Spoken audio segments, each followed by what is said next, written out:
দর্শক, স্বাগতম জানাচ্ছি new life physiotherapy and medical লিমিটেডের আজকের অনুষ্ঠানে। আপনারা জানেন new life physiotherapy and medical limited প্রতিনিয়তই বাত ব্যথা, স্ট্রোক, প্যারালাইসিস রোগীদের ফিজিওথেরাপি চিকিৎসা সেবা দিয়ে থাকে। আপনারা জানেন যে প্যারালাইসিস বা স্ট্রোকের কারণে একজন রোগী কিন্তু যখন আক্রান্ত হয় সেক্ষেত্রে কিন্তু পরিবারের সদস্যরা এক ধরনের বিপদের থাকেন এবং তারা কিন্তু নানা জায়গাতে চিকিৎসার জন্য কিন্তু ছোটাছুটি করেন এবং অনেক ক্ষেত্রেই দেখা যায় যে সমস্ত নিউরোলজিস্ট রয়েছেন বা অন্যান্য ডাক্তাররা রয়েছেন তারা কিন্তু ফিজিওথেরাপিতেই তাদেরকে রেফার করে এবং প্যারালাইসিস বা স্ট্রোকের ক্ষেত্রে ফিজিওথেরাপি একটি অত্যাধুনিক অ্যাসেসমেন্ট ভিত্তিক চিকিৎসা। তো আজকে কথা বলবো, আমাদের সাথে রয়েছেন বাগেরহাটের রামপাল উপজেলার কুমলাই গ্রামের ফাতেমা বেগম।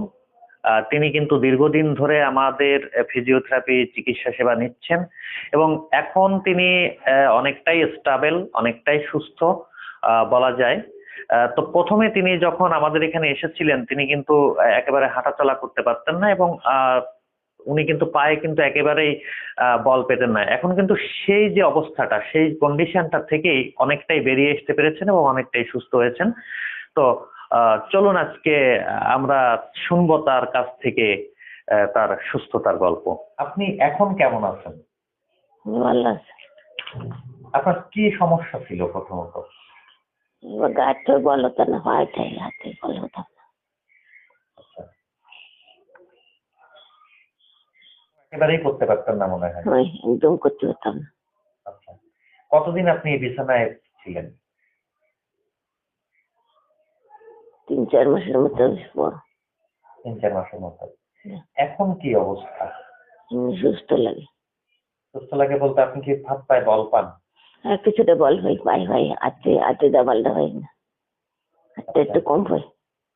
আচ্ছা, আপনি প্রথমে যে অবস্থায় ছিলেন এখন কতটুকু সুস্থ আপনার মনে হয়? অনেকটা সুস্থ। অনেকটাই সুস্থ। অনেকটা সুস্থ।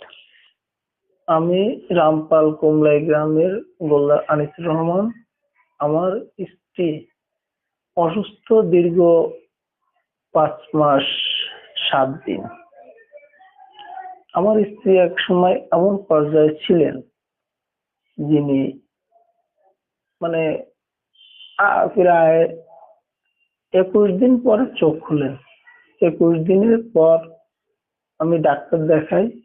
ডাক্তার দেখানোর পরে আমার স্ত্রীকে বলা হলো ফিজিওথেরাপি দেওয়ার জন্য। আমি এই ফিজিওথেরাপিতে আসি। আসার পর আমি আমার এই রোগীকে ফিজিওথেরাপি দিতে থাকি প্রায় 2 মাস যাবৎ। ফিজিওথেরাপি দেওয়ার পর আমার স্ত্রী অনেকটা সুস্থ ইনশাল্লাহ। আমি সামনে আরো সুস্থ হবে, আমি এটাই আশা করছি। এবং আমার কিছু কথা থাকবে যে আপনারা যারা এই অবস্থার ভিতরে আছেন বা অসুস্থতার ভিতরে আছেন, প্যারালাইসিস, স্ট্রোক, এই জাতীয় যারা আছেন, আপনারা দয়া করে এই ফিজিওথেরাপি সেন্টারে আসুন। আপনারা ইনশাল্লাহ ভালো ফল পাবেন। এতক্ষণ আমি কথা বলছিলাম বাগেরহাটের রামপাল উপজেলার ফাতেমা বেগমের সঙ্গে। তিনি কিন্তু দীর্ঘদিন ধরে আমাদের যে ফিজিওথেরাপি ডাক্তার রয়েছেন, doctor Alok Kumar Pal, BPT in physiotherapy, তার তত্ত্বাবধানে তিনি কিন্তু চিকিৎসা নিচ্ছেন এবং চিকিৎসা নিয়ে তিনি স্ট্রোকের কারণে যে স্ট্রোকের কারণে প্যারালাইসিস থেকে কিন্তু এখন অনেকটাই সুস্থতার পথে এবং ধীরে ধীরে তার কিন্তু উন্নতি হচ্ছে। তিনি আমাকে বলছিলেন যে প্রায় 2 মাসের মতো চিকিৎসা সেবা নিচ্ছেন এবং এখন তিনি মনে হচ্ছে তার কাছে যে তার পায়ে বল ফিরে আসছে। একটা সময় ছিল যে যখন তিনি এসেছিলেন তখন তিনি কিন্তু একা চলাফেরা করতে পারতেন না। এখন কিন্তু তিনি পায়ে বল পান এবং একা চলাফেরা করতে পারেন। অভিজ্ঞ বিপিটি ফিজিওথেরাপিস্ট এবং ডাক্তারদের তত্ত্বাবধানে পরিচালিত বাগেরহাটের একমাত্র ফিজিওথেরাপি প্রতিষ্ঠান new life physiotherapy and medical limited. সবাইকে ধন্যবাদ। সবাই ভালো থাকবেন, সুস্থ থাকবেন। সবার জন্য শুভকামনা।